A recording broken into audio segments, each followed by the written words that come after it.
गंगानगर से बीजेपी उम्मीदवार प्रियंका बैलान के घर।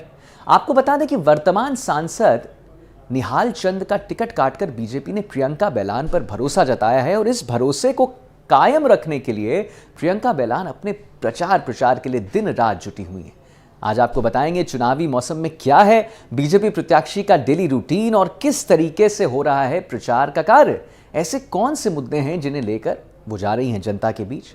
हमारी टीम ने प्रियंका बैलान और उनके समर्थकों से बातचीत की। क्या कहना है लोगों का, जानने के लिए देखिए हमारी खास कार्यक्रम उम्मीदवार के घर से।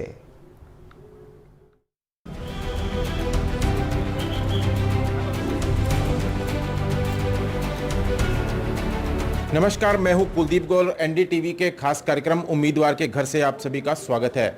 लोकसभा चुनाव का बिगुल बज चुका है। जाहिर सी बात है, सभी पार्टियों के प्रत्याशी अपनी अपनी जीत की रणनीति में लगे हुए हैं और प्रचार प्रसार के लिए लगे हुए हैं जोरों शोरों से, और रूटीन का पता ही नहीं चलता कब दिन होती है कब रात हो जाती है। हमने फील्ड के दौरान प्रचार प्रसार कर रही हैं भाजपा की उम्मीदवार श्री गंगानगर लोकसभा से प्रियंका बैलान। फील्ड में ही इनसे बात करने का प्रयास करेंगे। मैडम, प्रचार प्रसार जोरों शोरों से चल रहा है, किस तरह का शेड्यूल रहता है आपका? शेड्यूल तो ये है कि सुबह उठते हैं जल्दी 5 बजे और फिर फील्ड में तो 7 बजे तक आ जाते हैं। कार्यक्रम लगभग 8 बजे से रहते हैं और फिर रात का पता नहीं कि कब वापस घर जाएंगे, क्योंकि आगे से आगे वो कार्यक्रम बनते रहते हैं। लंबा चौड़ा लोकसभा क्षेत्र है, 8 विधानसभाएं हैं, ढेरों गांव हैं, किस तरह मैनेज करते हैं? अभी तो हमारा यही है कि हम पंचायत मुख्यालयों को सब कवर करेंगे, उसके बाद जो दिन शेष रह जाएंगे फिर कोई बड़े गांव उनको फोकस करके क्षेत्र तो पूरा कंप्लीट करेंगे। आपको देख रहा हूँ, काफ़ी थकान भी महसूस हो रही है आपके चेहरे पर, गर्मी काफ़ी है, तो इस तरह में दिन का जो खान पान है वो कैसा रहता है? वो चेहरे पे आ रही होगी, मन तो बहुत खुश है, बहुत उत्साह है। अच्छा, किन किन मुद्दों को लेकर आप इस चुनाव में आगे बढ़ रही हैं? देखिए, हमारा जो क्षेत्र है, वैसे तो देखो मोदी जी के कार्यकाल में बहुत अच्छे काम हुए हैं। जो एक्सप्रेस वेज और जो नेशनल हाईवेज या भारतमाला हम कभी सोच ही नहीं सकते थे, वो यहाँ बनी है। 2 मेडिकल कॉलेजेस यहाँ आए हैं और अनेकों योजनाएं हैं। पर फिर भी चाहे आईजीएनपी जो मना है, ये सब चीज़ें हैं, पर फिर भी कुछ मांगे हैं जो हम चाहते हैं कि आगे इन पर वर्क ऑन करेंगे। एक तो हमारा जैसे किसानी क्षेत्र है और ये कृषि प्रधान जो क्षेत्र है, इसमें जो हमारा कृषि का पानी, इरिगेशन वाटर जो है, पर्याप्त मात्रा में हमें सही समय पर मिले, ये हमारा एक मुख्यतः प्राथमिकता रहेगी। नशा काफ़ी पंजाब से इस तरफ बहुत बड़ा है, उस पर हम रोक लगाने का, और उसके लिए तो निश्चय ही काम करेंगे, क्योंकि युवा इस चीज़ में बहुत ख़राब हो रहे हैं जिन्होंने इस क्षेत्र को आगे बढ़ के संभालना है। एक हमारा रहेगा कि जो पंजाब से जहरीला पानी आता है, उसको तो हम जितना जल्दी हो सके उसको कंट्रोल करने का काम करेंगे। और इसमें मैं आपको बता भी दूं, बीच में बहुत सेंट्रल गवर्नमेंट से कार्यकर्ताओं, जनप्रतिनिधियों से, यहाँ के स्थानीय लोग भी गए थे, तो वार्ता हुई थी और ये बहुत बड़ा इशू भी है। तो वहाँ पे सेंटर ने पैसा भी पंजाब गवर्नमेंट को दे दिया है, पर पंजाब गवर्नमेंट ने उस पर कोई वर्किंग शुरू नहीं करी है। तो जब सैंक्शनड है तो उसको बस सुचारू रूप से कंट्रोलिंग किस हिसाब से करनी है वो काम करवाना है। ये सब रहेंगे। एजुकेशन तो है ही, हमारा ये रहेगा कि भी कृषि यूनिवर्सिटी हमें मिल जाए इस क्षेत्र को। अभी आप वर्तमान में नगर परिषद के सभापति हैं। नगर परिषद के सभापति से एमपी का जो आप चुनाव लड़ रही हैं, किस तरह से देखती हैं इसको? बड़ी जिम्मेदारी है, संभाल पाएंगी? सबका साथ होगा तो जिम्मेवारी कोई बड़ी नहीं होती, मन में आपका हौसला होना चाहिए। बड़ी है लेकिन हौसले के साथ में अच्छा करेंगे, सब जनता का साथ लेकर। वरिष्ठ लोग भी है, पार्टी के इतने कार्यकर्ता हैं, सबका साथ लेकर काम ही तो करना है, बस काम करने की इच्छा होनी चाहिए, तो वो है। अभी आप प्रचार प्रसार के अंदर हैं, आपको चुनरी भी उठाई गई है, राधा कृष्ण की मूर्ति भी दी गई है, काफ़ी आशीर्वाद मिल रहा है, क्या कहेंगे इसको? देखो, बेटी हूँ क्षेत्र की, आशीर्वाद तो मिलेगा ही, और बेटियों को मिलता भी है। और अब तो इतना बड़ा चुनाव है, तो दोनों ही बात है कि भाव भी है और चुनाव भी है, तो वोट भी है और आशीर्वाद भी है। हम कुछ कार्यकर्ताओं से भी बात करेंगे। प्रचार प्रसार प्रियंका बैलान जी का चल रहा है और आपका नाम भी प्रियंका ही है और बीजेपी की काफ़ी लंबे समय से जुड़ी हुई है, क्या कहेंगी चुनाव को लेके? इस चुनाव को लेकर सबसे पहले तो मोदी जी को धन्यवाद करना चाहते हैं कि उन्होंने एक महिला प्रत्याशी को पहली बार हमारे बीच भेजा है, तो हम महिलाओं में और भी ज़्यादा उत्साह है।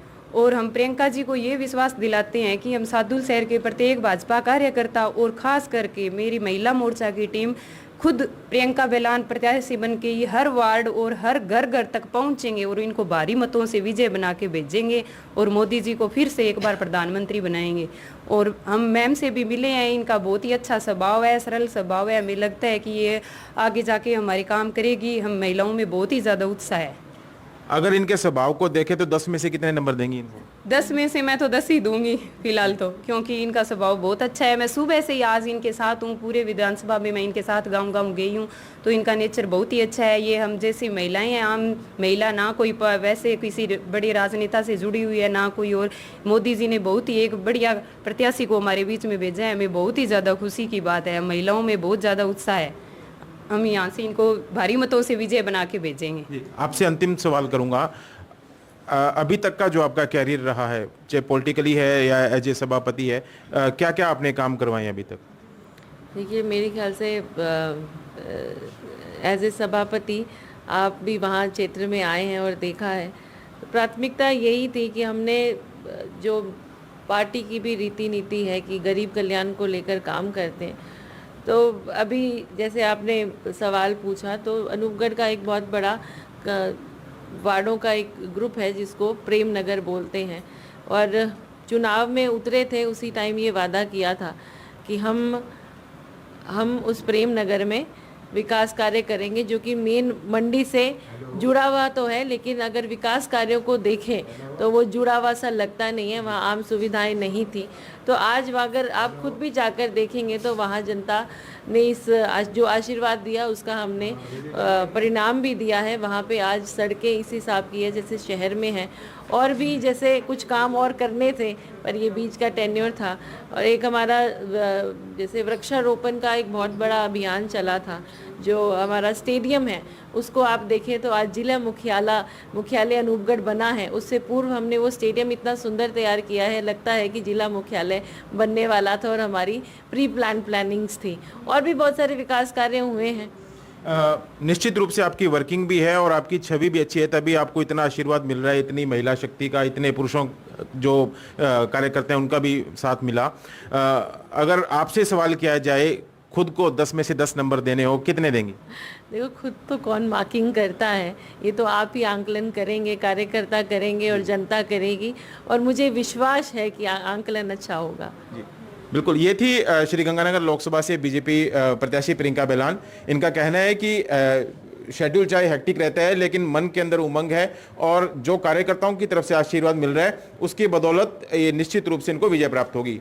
जैसे जैसे लोकसभा चुनावों की तारीख नजदीक आती जा रही है, वैसे वैसे बदलते मौसम के साथ सियासी पारा है वो भी उबाल पर है।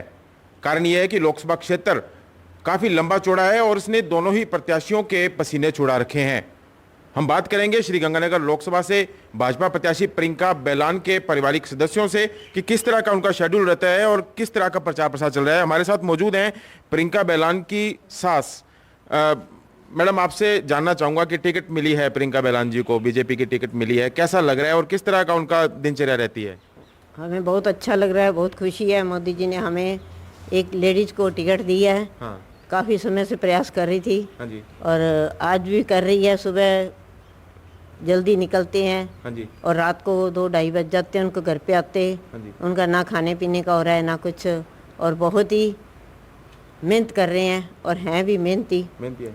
10 और साल किस तरह का जो रिस्पांस मिल रहा है, जैसे आप फील्ड में जाते हैं तो बहुत अच्छा रिस्पॉन्स मिल रहा है उनको। हाँ जी। हमें बहुत खुशी है कि सब मोदी जी के साथ लगे हुए हैं। उनके जो भाई हैं वो भी मौजूद हैं। आपसे जानना चाहूंगा कि किस तरह का रिस्पांस मिल रहा है, किस तरह से प्रचार प्रसार किया जा रहा है? हमें लोकसभा क्षेत्र श्री गंगानगर की 36 बिरादरी का रिस्पांस बहुत ही अच्छा मिल रहा है, और सभी का सहयोग मिल रहा है और सभी संगठनों का सहयोग मिल रहा है। और मैं मोदी जी को धन्यवाद देना चाहता हूं, क्योंकि 1952 के बाद में जो चुनाव हुए थे, आज़ादी के बाद में जो श्री गंगानगर लोकसभा क्षेत्र से एक पहली बार महिला को टिकट मिली है, युवा शिक्षित पढ़ी लिखी MBA पास को, और श्री गंगानगर लोकसभा क्षेत्र में 52% अकेले महिलाओं के वोट है, तो दीदी की जो जीत होगी वो बहुत ही बड़े वोटों से जीत होगी। और सभी संगठनों ने और सभी ने जी जान लगा के और सभी फील्ड वर्क बहुत ही अच्छा कर रहे हैं, और हमें लोकसभा क्षेत्र के 36 बिरादरी का सहयोग मिल रहा है। और मैं सभी का, बहन प्रियंका बेलान का भाई, हाथ जोड़ के सभी से आभार कर रहा हूं, धन्यवाद दे रहा हूं कि हमें सहयोग करें, बहन को आगे लाएं। हम इस क्षेत्र में विकास की कोई कमी नहीं छोड़ेंगे।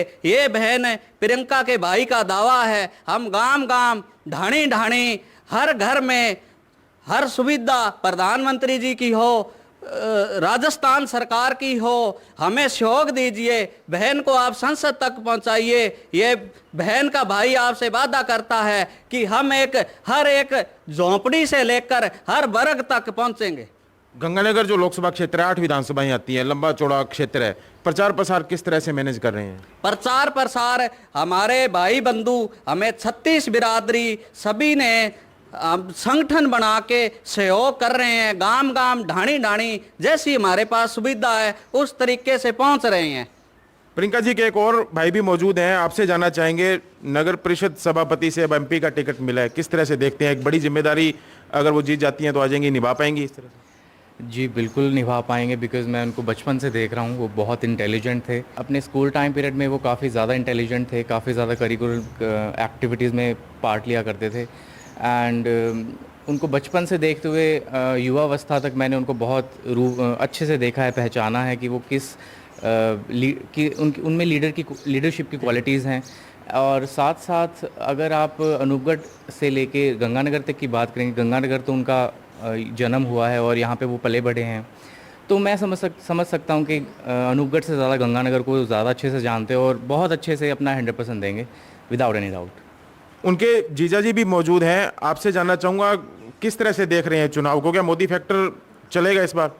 मोदी फैक्टर फुल चलेगा, और जितना भी हो अपने यहाँ पर जो काम हो रहा है बहुत बढ़िया हो रहा है, और मोदी जी के नाम पर बहुत वोट गिर रहे हैं यहाँ पर। मोदी जी ही सहारा है सबसे बड़ा, और मोदी जी ये काम कर रहे हैं। और बाकी हमारी सब बिरादरी 36 बिरादरी है वो साथ दे रही है, सारे के सारे। और हमारी साड़ी प्रियंका के अंदर बहुत बचपन से लीडरशिप है, और जब क्लास में थी तब भी वो लीडरशिप से काम करती थी, और उसके बाद में उसने नगर परिषद में भी बहुत काबिल तारीफ काम किए। जो एक मतलब जब भी काम वहाँ जाते हैं तो वो दिखाई देता है यहाँ भी उसने मतलब बहुत बढ़िया काम किए हुए हैं। और जो मोदी जी द्वारा राम मंदिर का फैसला लिया गया, CA का जो कानून आया, 370 का आर्टिकल आया, और या उसके बाद में जो गंगानगर के अंदर अभी जो पेट्रोल डीजल के रेट काफ़ी ज़्यादा कम हो गए, क्या इन चीज़ों को कितना मानते हैं फैक्टर रहेगा इसी? ये हमारी स्थानीय सरकार है जो उसने जो काम किए हैं, अभी पेट्रोल का कम किया है और गैस का कम किया है, उसके हमारे को बहुत अच्छा फ़ायदा मिल रहा है। और जहाँ भी हम जाते हैं तो लेडीज़ है जो 52% यहाँ गंगानगर में, वो बहुत ज़्यादा उत्साहित है, क्योंकि पहली बार यहाँ कोई लड़की को, ये महिला को यह सांसद की टिकट मिली है। ठीक है, एक सवाल आपसे और करूंगा, कांग्रेस को लेकर क्या सोचते हैं, चुनौतियां मिलेंगी ज़्यादा? बिल्कुल, मैं कांग्रेस पार्टी छोड़कर ही भाजपा में शामिल हुआ हूं। कांग्रेस पार्टी में अब कुछ नहीं है। अब अगर देश का युवा अगर हिंदुस्तान को बचाना चाहता है, तो हिंदुस्तान को बचाने के लिए, युवा को बचाने के लिए मोदी लाना बहुत ही हिंदुस्तान में जरूरी है, क्योंकि मोदी जी एक हिंदुस्तान के नहीं इंटरनेशनल नेता है। और जो काम कांग्रेस 70 साल में नहीं कर सकी, वो मोदी जी ने 10 साल में कर दिखाया है। अगर जनता मोदी जी को 5 साल मौका और देती है, तो आज जो हिंदुस्तान जो सोने की चिड़िया थी, वो हिंदुस्तान आज सोने की चिड़िया फिर बनेगी। बिल्कुल, ये थे भाजपा प्रत्याशी प्रियंका बेलान के पारिवारिक सदस्य। इनका कहना है कि निश्चित रूप से वो हार्ड वर्किंग है और चुनाव जीतेंगी, और मोदी जी के नेतृत्व में सोने की चिड़िया हिंदुस्तान एक बार फिर से बनेगा। कुलदीप गोयल, NDTV, श्री गंगानगर।